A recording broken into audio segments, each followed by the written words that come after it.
Bueno, un privilegio poder compartir la palabra de Dios una vez más. Vamos a continuar con nuestro estudio de Efesios, como siempre. Como creo que dijo Santi antes, tal vez esta sea la última vez que lo hagamos de esta manera.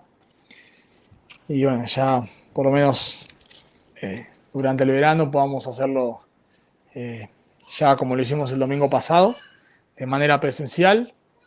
También aprovecho para decirles que, bueno, estén orando para ver si nos pueden llegar a prestar la biblioteca.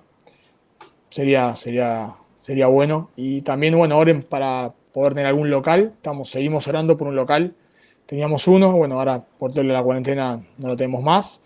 Pero bueno, estamos orando, así como Dios ha provisto en su momento para ese local. Esperemos que también lo haga ahora y bueno, podamos tal vez reunirnos en un edificio que va a ser mejor. Bueno, continuamos Efesios. Les invito a abrir sus Biblias en Efesios capítulo 5. Y vamos a estar leyendo del versículo 25 al 33. Efesios capítulo 5, versículo 25 al 33. Dice la palabra de Dios: Maridos, amad a vuestras mujeres, así como Cristo amó a la iglesia y se entregó a sí mismo por ella, para santificarla, habiéndola purificado en el lavamiento del agua por la palabra, a fin de presentársela a sí misma una iglesia gloriosa, que no tuviese mancha ni arruga, ni cosas semejantes, sino que fuese santa y sin mancha. Así también los maridos deben amar a sus mujeres como a sus mismos cuerpos.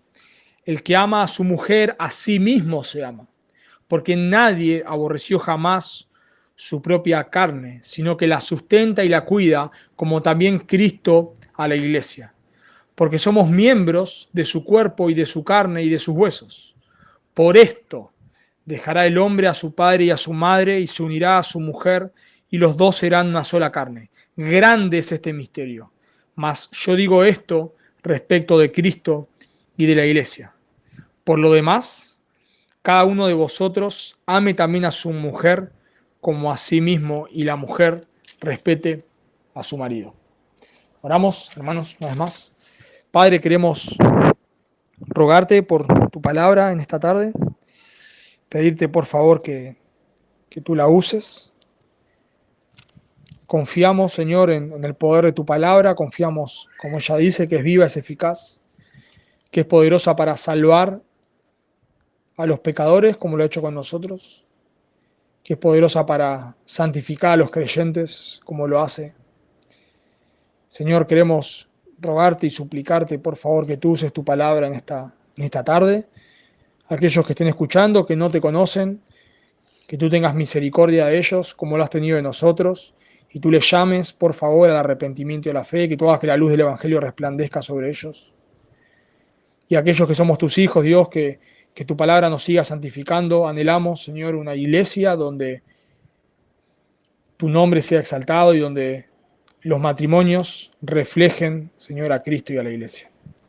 Oramos en Cristo Jesús. Amén. Justo sin quererlo, escuchábamos con Bani. Esta semana estábamos viendo no sé cómo llamarlo, una serie, sería un documental sobre historia, y justo tocaba la historia del feminismo, justo ese capítulo. La verdad que no teníamos pensado ver algo sobre eso, pero bueno, justo cayó y aprovechamos y lo vimos. Obviamente el documental hablaba a favor del feminismo. Bueno, ya hemos predicado sobre eso. Tranquilas las mujeres, no se impacienten, ya hemos predicado sobre eso. Ahora les toca a los hombres. Pero sí, cuando terminamos de ver el documental, recuerdo que con Bani dijimos que gran culpa de toda la ola del feminismo, y si bien, como hemos dicho, trajo algunas cosas buenas, su raíz es mala y trajo muchas cosas peores. Pero decíamos que tal vez la culpa de todo esto, en un sentido, la tiene el hombre. Porque el hombre, por muchos años, ha abusado tal vez de su autoridad. El hombre no ha liderado el hogar como se debe liderar, Y eso ha hecho que tal vez las mujeres no se quieran someter a esos hombres. Y bueno, y obviamente detrás de todo ese pecado ha traído cosas muchísimo peores como la que hoy vemos, como fomentar la legalización del aborto y otras cosas. Pero parte de eso surge porque los maridos han abusado de su liderazgo. El hombre ha usado el liderazgo que Dios le ha dado, eso ya lo hemos visto el domingo pasado, Dios ha determinado que el matrimonio sea de esa manera, pero el hombre ha tomado ese liderazgo y lo ha usado para su propio beneficio. El hombre no ha tratado, los maridos no han tratado a las mujeres, como leyó Silvito, como a vasos más frágiles. El hombre no ha amado a su esposa como debe y todo esto es efecto de la caída. Antes de la caída, en Génesis 2:22, cuando Adán ve a Eva, que Dios la crea del costado del hombre, Adán da lo que algunos eruditos dicen que es en hebreo un poema. Dice que esto es hueso de mis huesos y carne de mi carne. Eso es lo que dice en Génesis 2:22. Pero en Génesis 3, luego de la caída, ¿qué dice Adán de Eva? La mujer que tú me diste. La mujer que tú me diste. Antes de la caída, se sorprende la mujer. Después de la caída, el hombre le echa la culpa a la mujer, aunque el hombre era el responsable. Por eso Dios llama a rendir cuenta a Adán. El hombre es el responsable, pero el hombre cede su liderazgo. El hombre no se hace cargo. Y de ahí, de Génesis 3 en adelante, hasta hoy en día, y tal vez nosotros mismos en nuestros matrimonios, no hemos liderado, no hemos conducido a nuestra familia, y específicamente en este texto a nuestras esposas, como Dios nos manda a hacerlo. Por eso lo que vamos a ver en este texto es la manera en la cual Dios quiere que lideremos a nuestras esposas. Eso es lo que nos enseña este texto. La manera en la cual Dios quiere que lideremos a nuestras esposas. Digo, voy a aclarar porque nuestras no pueden llegar más de una, sino porque uso el nosotros plural, nuestras plural. Así que, ¿cómo Dios quiere que amemos a nuestras esposas? En primer lugar, ¿cómo quiere que lideremos a nuestras esposas? En primer lugar, amándolas como Cristo amó a la iglesia. Eso vemos del versículo 25 al versículo 27. Y en segundo lugar, amándolas como a nuestros propios cuerpos. Así que dos maneras en las cuales Dios quiere que lideremos a nuestras esposas o que lideres a tu esposa. Amándola como Cristo amó a la iglesia, versículo 25 al 27, y amándola como a nuestros propios cuerpos, versículos 28 al 23. Y recordemos que esta porción que Pablo desarrolla ahora se desprende del versículo 18, de la llenura del Espíritu Santo. Una persona llena del Espíritu Santo produce resultados. Produce resultados en cuanto a Dios. Vimos que una persona llena del Espíritu Santo habla salmos, himnos y cánticos espirituales. Una persona llena del Espíritu Santo da gracias a Dios por todo. Pero una persona llena del Espíritu Santo no solamente afecta su comunión con Dios, sino que también afecta la comunión los unos con los otros.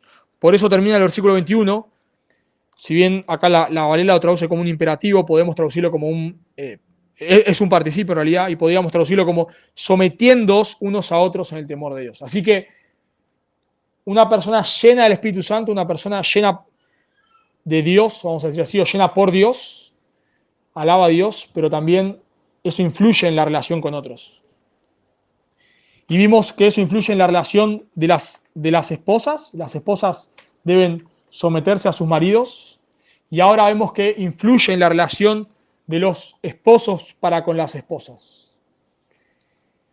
Así que un marido lleno por el Espíritu Santo debe liderar a su esposa, como este texto nos lo dice. Y el texto ya nos dijo, en el versículo 23, noten conmigo por favor, en capítulo 5, versículo 23, porque el marido es cabeza de la mujer.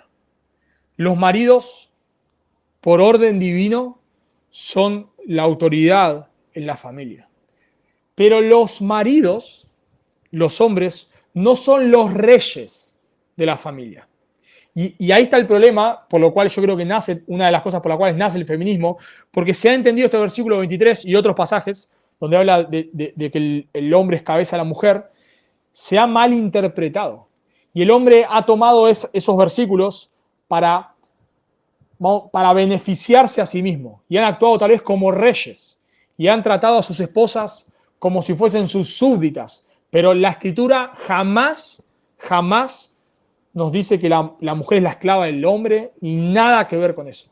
Sino que el concepto de liderazgo en la Escritura, general, no solamente en el matrimonio, general, el concepto de liderazgo en la Escritura conlleva responsabilidad y sacrificio. En la Escritura, el liderazgo en la Escritura tiene que ver con amor sacrificial. Yo se los leo, dice el Señor Jesús en Mateo, capítulo 20, versículo 25 al 28. Él le dice a sus discípulos, no hablando del matrimonio, pero sí del liderazgo, les dice, sabéis que los gobernantes de las naciones se enseñorean de ellas, y los que son grandes ejercen sobre ella potestad. Mas entre vosotros, los creyentes, no será así. Sino que el que quiere hacerse grande entre vosotros, será vuestro servidor. Y el que quiere ser el primero entre vosotros, será vuestro siervo. Como el Hijo del Hombre, Jesús mismo, no vino para ser servido, sino para servir y para dar su vida en rescate por muchos.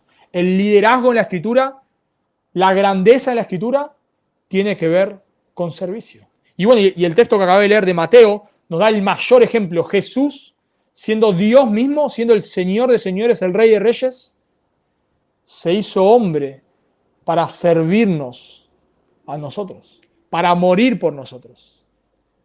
Así que el liderazgo, en términos bíblicos, tiene que ver con servicio. Alguien dijo, no recuerdo quién fue, no sé si Núñez, que la grandeza de tu liderazgo se verá reflejada por la cantidad de personas a las cuales servís. O sea, tu liderazgo no se va a ver visto por la cantidad de personas que te sirven a vos, sino por la cantidad de personas a las cuales vos servís. Y esta enseñanza no es aislada, la vemos en Mateo, pero podemos ver otros, pero solo voy a citar uno más, otro pasaje donde vemos que el liderazgo o la grandeza tiene que ver con servicio. A punto de ir a la cruz, el Señor Jesús en Juan capítulo 13, versículo 12 al 14, le dice a sus discípulos, luego de haberle lavado los pies. Dice, yo se lo leo, Juan 13, 12, así que después que les hubo lavado los pies, tomó su manto, volvió a la mesa y les dijo, ¿sabéis lo que os he hecho? Vosotros me llamáis maestro y señor, y decís bien porque lo sois. Pues si yo, el Señor y el Maestro, he lavado vuestros pies, vosotros también debéis lavar los pies los unos de los otros. Jesús dice, si yo, el Maestro, el más grande de todos, el Señor de señores, he lavado los pies de los discípulos, de ustedes, si yo hice eso, yo soy el más grande, yo hice eso, bueno, ustedes deben hacer lo mismo. Así que el liderazgo, en general, no tiene que ver con que otros me sirvan. El liderazgo en la Escritura tiene que ver con servir a otros. Y ese mismo concepto general de liderazgo que vemos en la Escritura se aplica también al matrimonio. No está ajeno al matrimonio, se aplica al matrimonio. Por eso el hombre, según este texto, no debe servirse de su esposa, sino que el hombre como líder y cabeza de su familia, el hombre debe usar ese liderazgo para servir a su familia, y en este texto específicamente, a su esposa. Así que la primera manera en la que debemos liderar, en la cual Dios nos llama a liderar, es amando a nuestras esposas como Cristo amó a la iglesia. Eso dice el versículo 25 al 27. Y a diferencia del rol de la mujer, que no hay imperativo, que no hay un mandamiento, en el caso del hombre sí hay mandamientos. Hay dos, y el primero vemos acá. Maridos, amad, ese es el imperativo, el mandamiento. Amad a vuestras mujeres. El verbo ahí, amad, muy conocido, agapao. hace referencia a un amor incondicional. Y el verbo, amar, está en presente. La idea de presente en griego es algo continuo, es, vamos a decir así, un estilo de vida. Así que Pablo nos dice a nosotros los maridos que debemos amar constantemente, todos los días, todo el tiempo, a nuestra esposa, a nuestras esposas.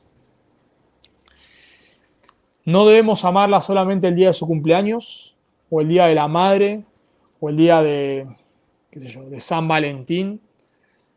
Eso lo hace cualquiera.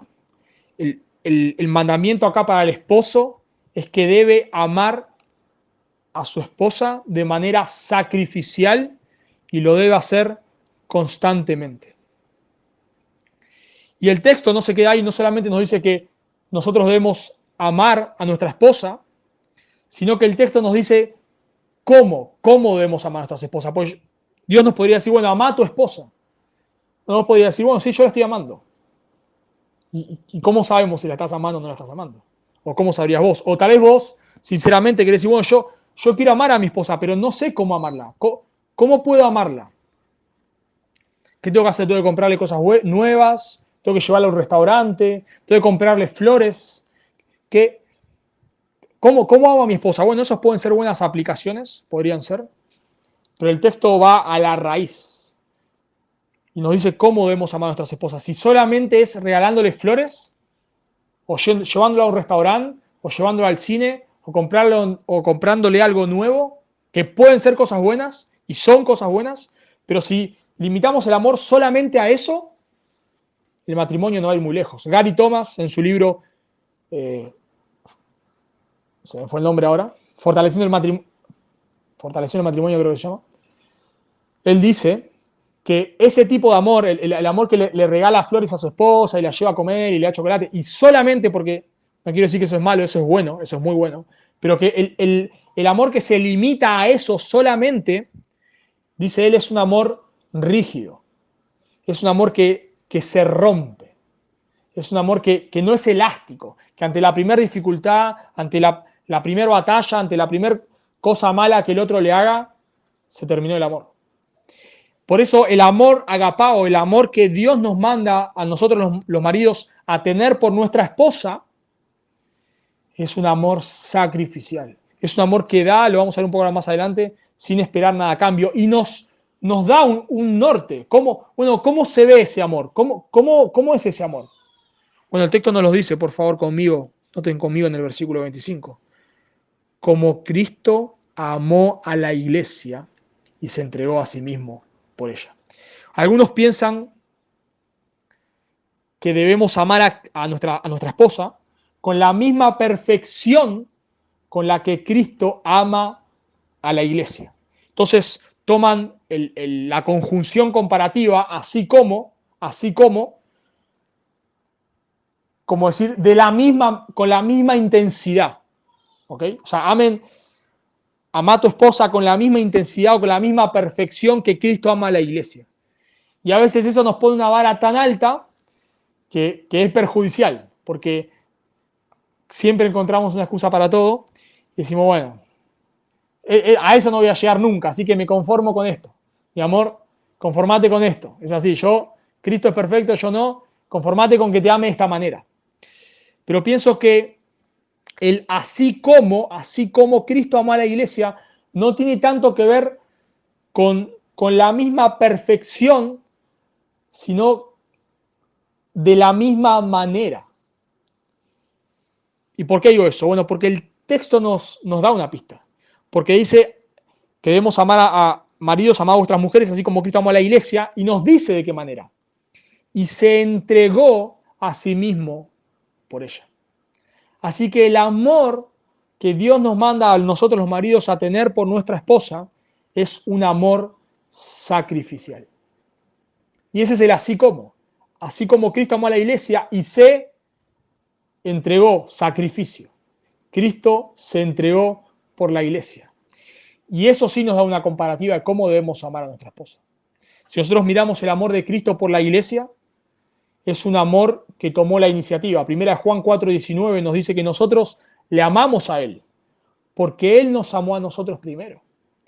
Cristo nos amó a nosotros, no porque nosotros hayamos hecho obras buenas para que los amara. No es que, por dar una ilustración, no es que Jesús estaba mirando del cielo, nos estaba mirando y le dice al Padre, mirá cómo se están esforzando por tener mi amor. Mirá qué buenos que son, mirá, la verdad que me conmovieron, me conmovieron. Su amor por mí me conmovió, voy a ir a morir por ellos. La Biblia no nos enseña eso. La Biblia nos dice claramente que el hombre y la mujer, el ser humano, odia a Dios. No quiere eso, nos dice Romanos 1 al 3. No quiere tener nada que ver con Dios, aborrece a Dios. Y en esa condición de aborrecimiento a Dios, el hombre está diciendo a Dios, Dios, no me importás, no quiero tener nada que ver con vos, salí de mi vida, no quiero seguir tus patrones, no quiero seguir tus leyes, no me importás. En esa condición es que el Padre envía al Hijo a morir por nosotros. Y en esa condición, por esas personas, es que Jesús va a la cruz a morir.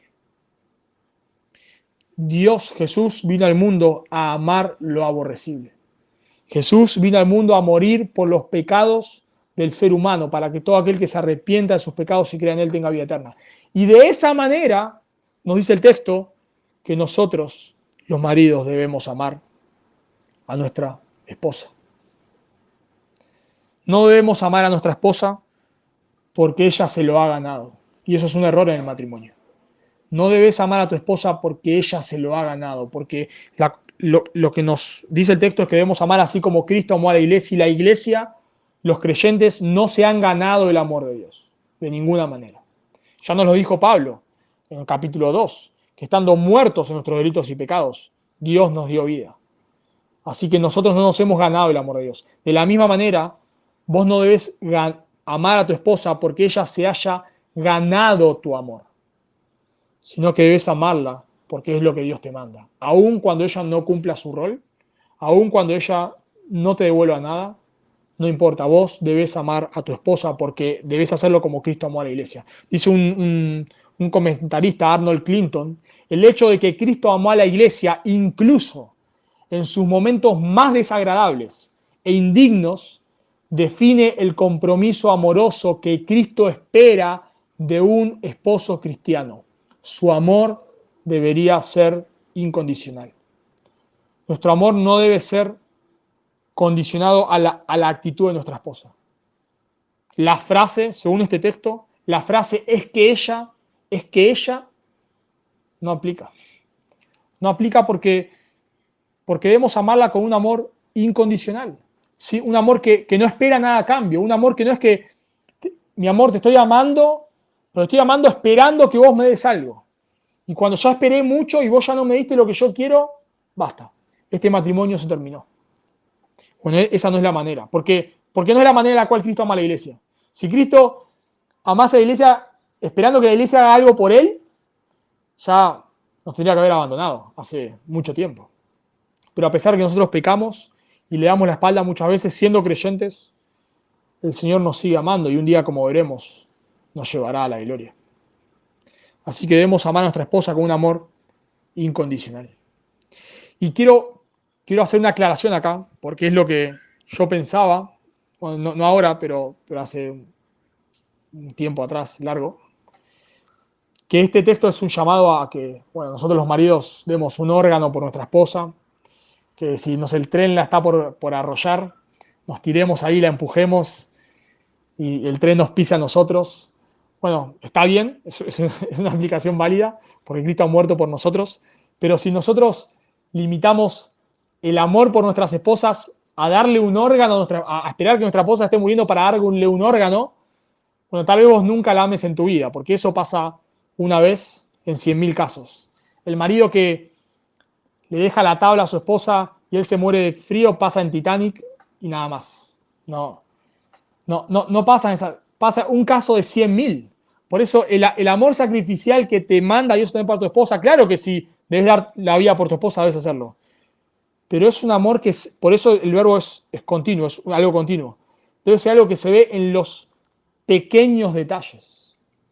En dejar tu comodidad para servir a tu esposa. Voy a dar una ilustración. Tal vez nunca le tengas que dar un órgano a tu esposa. pero ella entra con la bolsa al supermercado y vos estás mirando el partido de fútbol. Bueno, un marido que ama a su esposa de manera sacrificial, no importa que esté por patear el penal, ahí se levanta y va, una ilustración, ¿no? Y va a ayudar a su esposa.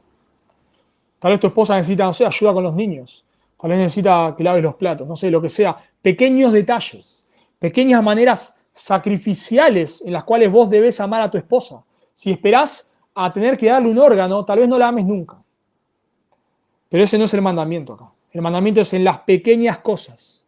Debes sacrificarte por tu esposa en esas pequeñas cosas que tal vez parecen insignificantes. Pero debes hacerlo. Alguien ha dicho lo siguiente: esto no significa que vaya a ser necesario que cada esposo muera por su esposa, pero sí que cada uno debe negarse a sí mismo tiempo, recursos y autocomplacencia para expresar su amor por su esposa. Así que debes examinar en qué cosas debes dejar de mirarte a vos mismo, tu beneficio, para esforzarte por el beneficio de tu esposa, aunque vos no obtengas nada a cambio, sino porque Dios te lo manda. Ahora, noten que lo que Pablo enseña en este texto no es moralismo, no es moralismo. Las películas románticas muestran muchas veces a los prometidos o a los esposos haciendo sacrificios por su esposa, a veces hasta dándose su vida por su familia. Pero el fin de ese sacrificio no tiene nada que ver con lo que el texto nos dice acá. Notá por qué vos debes amar a tu esposa sacrificándote por ella, pero notá con qué fin debes hacerlo. Versículo 26. Para santificarla, habiéndola purificado con el lavamiento del agua por la palabra, a fin de presentársela a sí misma una iglesia que no tuviese mancha ni arruga ni cosa semejante, sino que fuese santa y sin mancha. Bueno, de vuelta, Pablo está hablando acá del sacrificio de Cristo por su iglesia.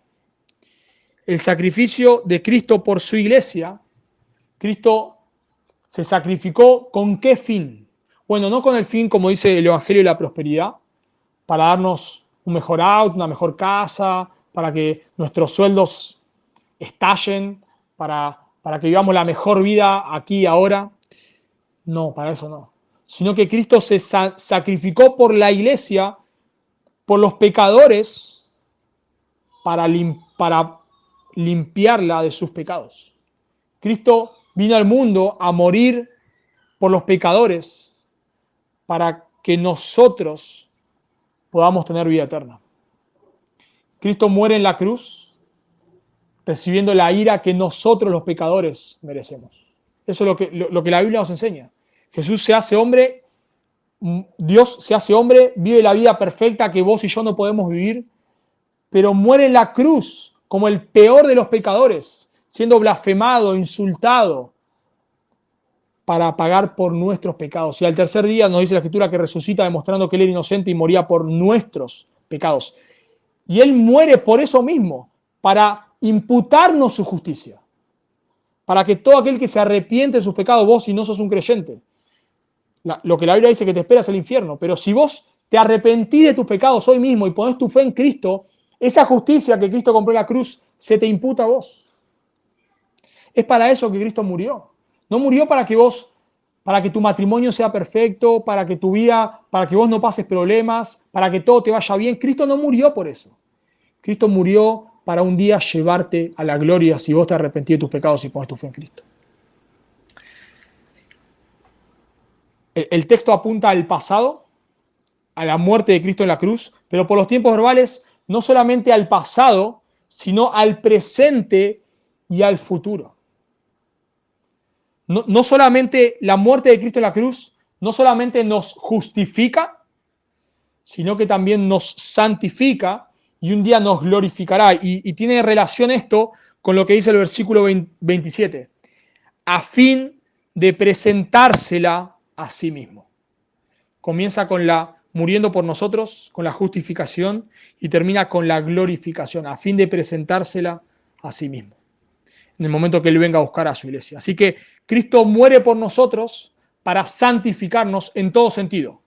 En un sentido posicional, como empieza escribiendo Pablo, a los santos y fieles que están en Éfeso, en un sentido posicional, en un sentido progresivo y en un sentido eterno, de futuro, de glorificación. Así que el lavamiento hace referencia, para santificarla, habiéndola purificado con el lavamiento, hace referencia a todo este proceso de santificación. Y el lavamiento, en ese tiempo, eran lo que hacían las mujeres, la novia antes de casarse, se lavaba y luego se perfumaba y ungida y adornada, se le ponían vestimentas y de esa manera se le presentaba al novio. Bueno, eso es lo que Pablo nos está diciendo en este texto. Cristo muere por nosotros a fin de que un día nos presente a Él una iglesia gloriosa que no tenga manchas ni arrugas ni cosa semejante. Pero, ¿cómo es que Cristo nos santifica? Tanto en el momento de la justificación como de la santificación progresiva. ¿Cómo es que lo hace? Por medio de su palabra. Noten el texto lo que dice ahí. Para santificarla, habiéndola purificado con el lavamiento del agua por la palabra. Y eso aplica a las dos cosas, a la justificación y a la santificación progresiva. La Biblia dice en Romanos 10 que la fe es por el oír y el oír por qué cosa. Bueno, no lo voy a escuchar por tantos muteados, supongo que lo saben. Por la palabra de Dios. La fe es por el oír y el oír por la palabra de Dios. Y bueno, en 1 Pedro dice que hemos sido salvados habiendo escuchado el Evangelio. Así que somos, vamos a decir así, somos salvos porque Cristo muere en la cruz por nosotros y al tercer día resucita, pero esa justicia es imputada a nuestra cuenta en el momento que nosotros escuchamos el Evangelio, la palabra predicada, nos arrepentimos y creemos. Y seguimos siendo santificados por esa misma palabra, como ya lo hemos visto tantas veces. Y Jesús ora en Juan 17, santifícalos en tu verdad, tu palabra es verdad. Así que Cristo nos muere por nosotros para pagar por nuestros pecados y nos santifica, nos justifica y nos santifica por medio de su palabra. Y volvemos ahora a esa comparativa y la aplicamos al matrimonio porque es lo que Pablo hace acá. Esa es la manera en la cual nosotros debemos amar a nuestra esposa. Así que el sacrificio tiene que ver específicamente con santificación. Y esto ya limita la aplicación. Por eso solamente el regalarle chocolate a tu esposa, sacarla a comer, regalarle flores, está buenísimo. Animo a los maridos a que lo puedan hacer. Pero no es la aplicación primordial. Porque la aplicación primordial tiene que ver con la santificación de tu esposa. Así que este texto no te dice que vos tenés que darle a tu esposa todo lo que ella te pide, sino que este texto dice que vos debés sacrificarte por tu esposa amándola con el fin de santificarla. Así que, esposo, debes sacrificarte por la santidad de tu esposa. Nosotros, los maridos, tenemos la responsabilidad de tomar la iniciativa en la conducción espiritual de nuestra familia. Nosotros debemos tomar la iniciativa de pasar tiempo con nuestra esposa alrededor de la palabra de Dios. Nosotros tenemos la responsabilidad de profundizar en el estudio de las Escrituras, no para ser teólogos, no tenemos que profundizar en el estudio de las Escrituras para ir debatiendo ahí con otros, a ver quién sabe más, a ver quién sabe tal versículo, a ver quién sabe griego, quién sabe hebreo, o quién sabe más términos teológicos. No. El fin es, en primer lugar, para conocer a Dios, obviamente, y en segundo lugar, para enseñar a tu esposa. No para andar sacando chapa ahí, de a ver quién sabe más teología. Si vos sos un teólogo increíble, pero no estás pastoreando la vida de tu esposa con la palabra de Dios, no sirve de nada lo que estás haciendo. No sirve de nada. El fin con el cual debes profundizar es, en primer lugar, nuevamente, conocer a Dios, pero en segundo lugar es pastorear la vida de tu esposa. Claro que en un sentido, no pasa nada, no pasa nada. Claro que en un sentido nosotros no podemos santificar a nuestras esposas. En un sentido no podemos hacerlo. Porque vos no podés transformar el corazón de tu esposa. Vos no podés hacerlo.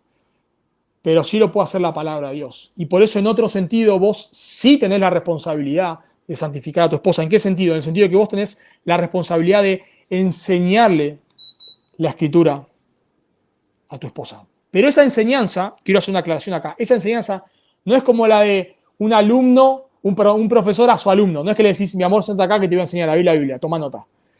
No, esa no es la manera. La manera es pasando tiempo juntos con la palabra de Dios. Es leyendo juntos la palabra de Dios. Y obviamente las aplicaciones son muchas. Puede ser, voy a dar solo implicaciones, cada uno después verá. Pero no sé, cursando una materia junto a un seminario, teniendo lecturas juntos de un buen libro cristiano, sentándose, no sé, a leer juntos un texto, haciendo una lectura bíblica, estudiando juntos más a profundidad un pasaje, compartiendo lo que cada uno hizo en su devocional. No se pueden ver sentándose a compartir lo que se predicó el domingo, un montón de maneras.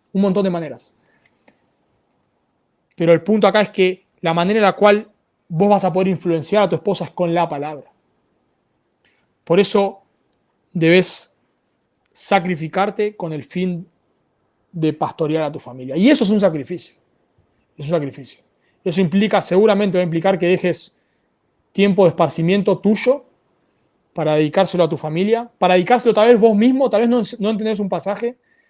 Y bueno, ¿qué debes hacer? Debes tomarte tiempo, tal vez no estás muy preparado en la escritura, ¿qué debes hacer? Tomarte tiempo vos mismo y sacrificio vos mismo, de sentarte primero vos mismo a estudiar las escrituras, pidiéndole ayuda a alguien en un seminario, de la manera, con alguien que te disipule de la manera que sea. Pero eso es un sacrificio, sacrificándote vos mismo, levantándote más temprano, acostándote más tarde, vos mismo para entender la escritura y de esa manera poder compartirla con tu esposa. Y eso es un sacrificio, eso es un gran sacrificio.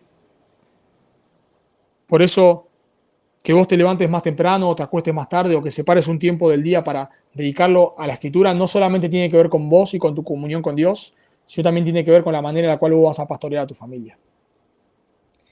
Y el fin dice que Cristo nos santifica con el fin de presentar a la iglesia a sí mismo cuando Él venga a buscarnos, una iglesia perfecta. Bueno, obviamente vos nunca vas a poder presentar a tu esposa perfecta porque vos tampoco sos perfecto, pero tu anhelo debe ser que el día que Dios te llame a su presencia, o llama a tu esposa a la presencia de Dios, que ese día vos puedas decir, Señor, yo te la entrego más santa de lo que vos me la diste. Suponiendo que los dos cuando se casaron, eran creyentes, o bueno, o que después los dos son creyentes en algún momento, que vos se la entregues a Dios diciéndole, Dios, cuando vos me la diste a mí, su santificación era de una manera, yo hoy te la entrego a vos, muchísimo más santa. Señor, yo me he quemado las pestañas, yo me he sacrificado por amarla al punto de que ella pueda crecer espiritualmente. Y Dios, hoy te la entrego a vos, mucho más santa de lo que vos me la diste, Dios. Ha sido un sacrificio. Me he tenido que negar a mí mismo, he perdido horas de sueño, he tenido que tragar mi orgullo, he tenido que dejar comodidades, pero lo logré, Dios. Acá está. No es perfecta, porque yo tampoco lo soy, Dios, pero acá te la entrego, Señor. Más santa de lo que tú me la has dado. Precioso, precioso pensar así. Brevemente, dos maneras nos da este texto, en la cual Dios quiere que lideremos a nuestras esposas. En primer lugar, amándolas como Cristo amó a la iglesia, versículo 27 al 28. Pero vos capaz decimos, pero eso es, como Cristo amó a la iglesia es muy alto, eso es muy alto. Bueno, vamos un poquito más bajo ahora. En segundo lugar, debes amar a tu esposa como a tu propio cuerpo. Noten versículo 28 conmigo, por favor. Así también los maridos deben amar a sus mujeres como a sus mismos cuerpos. El que ama a su mujer, a sí mismo se ama.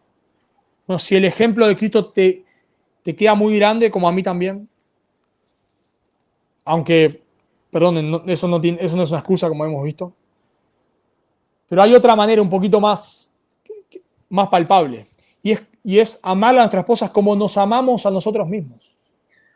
Este texto no enseña que vos debes amarte más a vos mismo para amar más a tu esposa. No dice eso ese texto. No es que vos decís, bueno, ok, ya me di cuenta porque no amo a mi esposa. Pues no me amo más a mí mismo. Bueno, voy a empezar a ir a jugar más al fútbol, a salir más, a comprarme mejor ropa, a vestirme mejor. Voy a amarme más a mí mismo, así puedo amar más a mi esposa. Bueno, obvio, este texto no dice esto.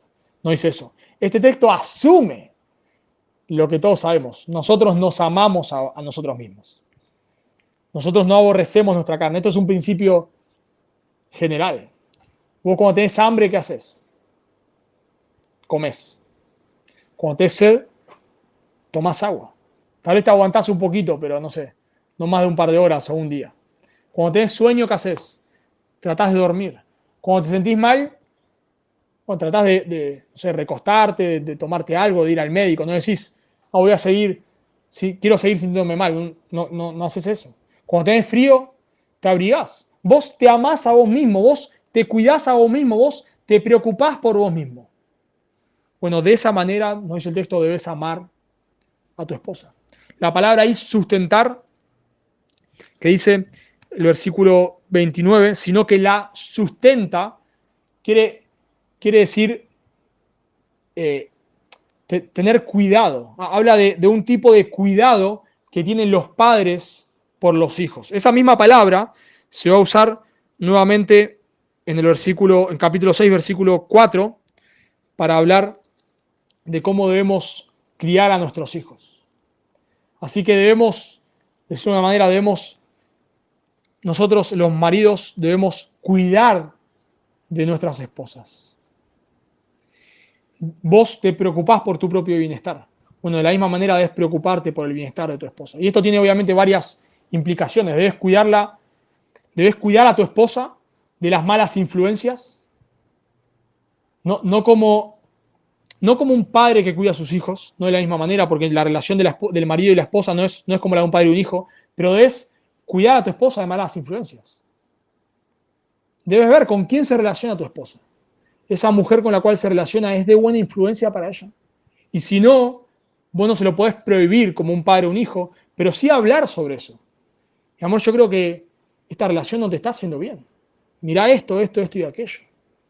Debes cuidar a tu esposa de hombres que tal vez quieren ganarse su corazón. No puedes ser tan ingenuo. Debes cuidarla de hombres que tal vez están ahí queriendo ganarse el corazón de tu esposa. Y vos debes cuidarla de esa. Es tu responsabilidad, así como vos te cuidás a vos mismo. Vos debes cuidar de tu esposa. Debes cuidar, no sé, cómo tu esposa está invirtiendo su tiempo, si lo está desperdiciando. Y así podemos dar un montón de aplicaciones, pero claro, el cuidado no es como un jefe que da órdenes. Te prohíbo mañana hacer esto, nada que ver con eso. El cuidado es un cuidado amoroso, un cuidado que se preocupa. Mi amor, estoy preocupado por vos, estoy preocupado de esto, de aquello. No solamente la sustenta, sino que la cuida. La idea de cuidar originalmente tenía la idea de proporcionar calor, de cuando un ave incuba los huevos. La idea de cuidar tiene que ver con eso, con proporcionar calor. Tal vez tiene que ver con una referencia física. No solamente la cuidás espiritualmente, también la cuidás físicamente. Nosotros, los seres humanos, somos parte material y parte inmaterial. ¿Okay? Somos de carne y hueso y tenemos espíritu.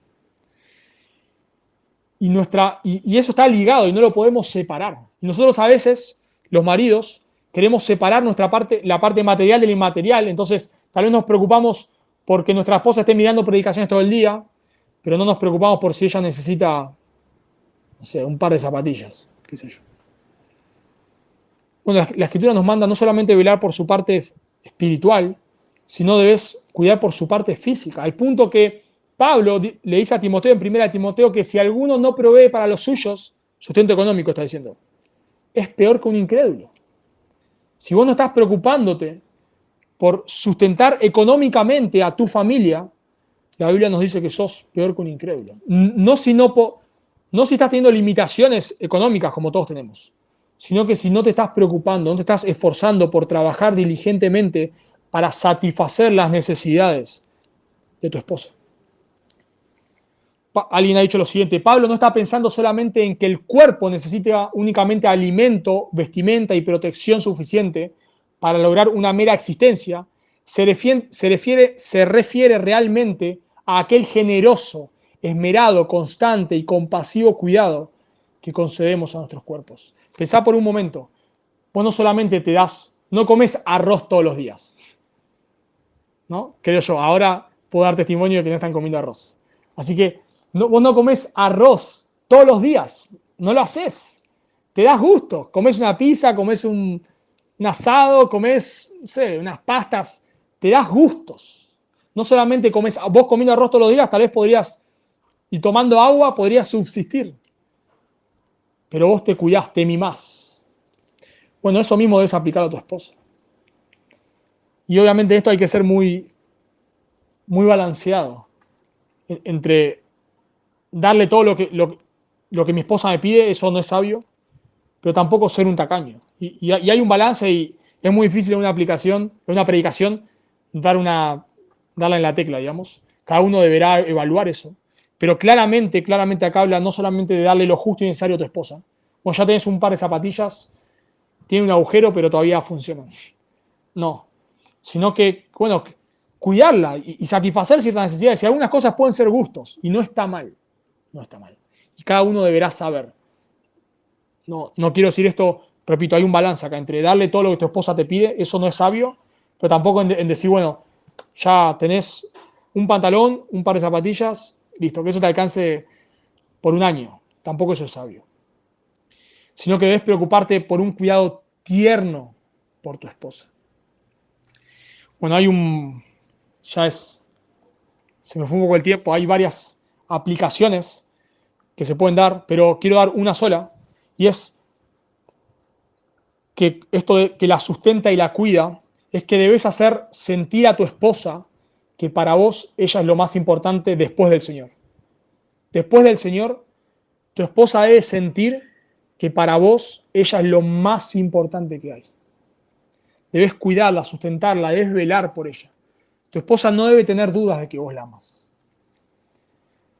Debe ver que vos te sacrificás por ella. Debe ver que ella, no, como a veces hace la pregunta, ¿me amás? Esa pregunta ni debe estar en la mente de tu esposa. Tu esposa, al ver tu sacrificio abnegado por ella, debe decir, yo no tengo duda, mi esposo me ama a mí. Yo no tengo duda de eso. Bueno, y para terminar, el texto nos da el motivo de esto. Dice el versículo 30, lo vamos a ver muy brevemente esto. Porque somos miembros de su cuerpo, de su carne y de sus huesos. Por esto dejará el hombre a su padre y a su madre y se unirá a su mujer y los dos serán una sola carne. Grande es este misterio, más yo digo esto respecto de Cristo y la iglesia. Debemos amar a nuestra esposa porque somos una sola carne. La idea ahí de unirá quiere decir como dos ladrillos que se pegan. Cada uno sigue teniendo su personalidad, pero ahora son uno. Y así nos dice la Escritura que somos con nuestra esposa cuando nos casamos.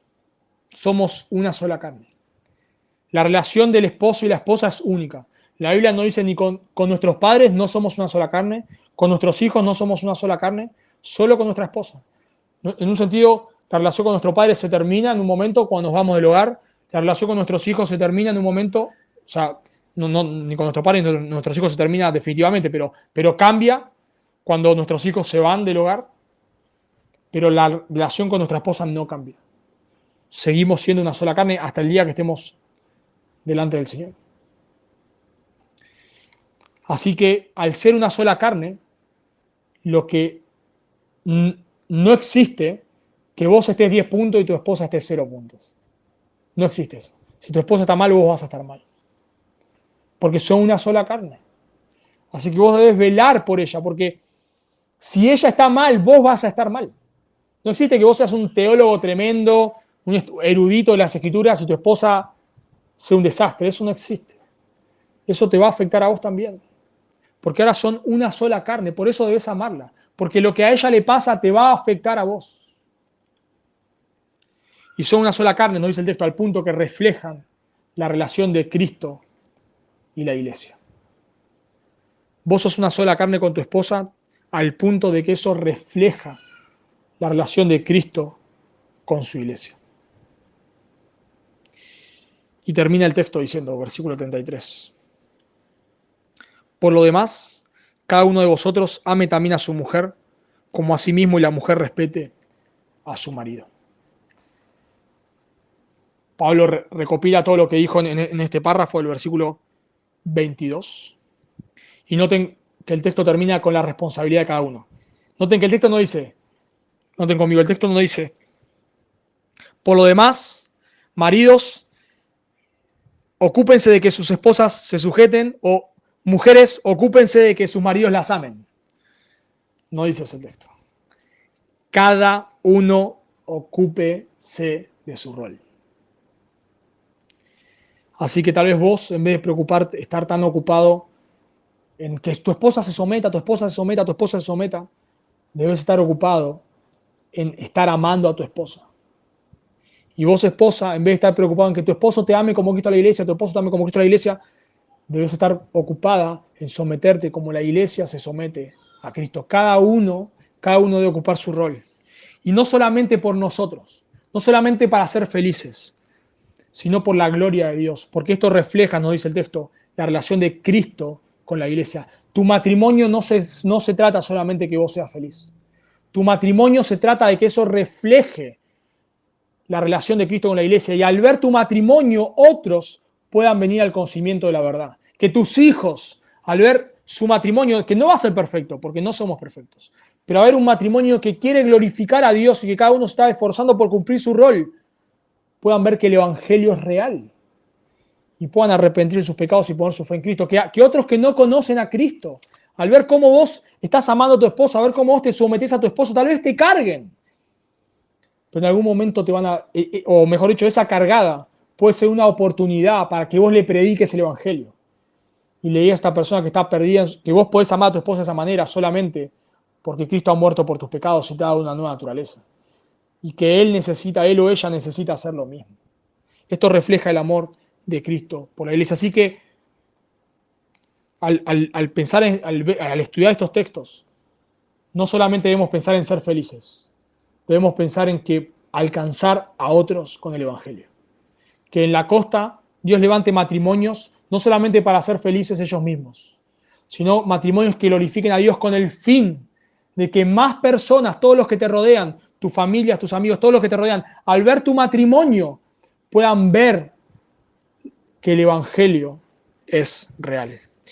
Y solo para terminar, si vos no sos un creyente, no vas a poder, mujer, no vas a poder someterte a tu marido de esta manera, marido, no vas a poder amar a tu esposa de esta manera. Esto no es moralismo, no podés. No importa cuánta buena onda le pongas, cuánto te esfuerces, no podés. Nosotros los creyentes, que Dios nos ha dado una nueva naturaleza, nos cuesta, pero una persona no regenerada, una persona que no es un creyente, si vos no sos un creyente no vas a poder hacerlo. Por eso el mandamiento para vos, debes amar a tu esposa, y si sos mujer debes someterte a tu esposo, por lo menos sos un creyente, pero el mandamiento para vos es que te arrepientas de tus pecados y creas en Cristo. Si vos no sos un creyente, reflexioná en lo que este texto dice. Cristo se humanó para morir por tus pecados, para que si vos te arrepentís de tus pecados y pones tu fe en Él, puedas tener vida eterna. Por eso yo te ruego, por favor, te ruego que si no sos un creyente, hoy mismo te arrepientas de tus pecados y pongas tu fe en Cristo.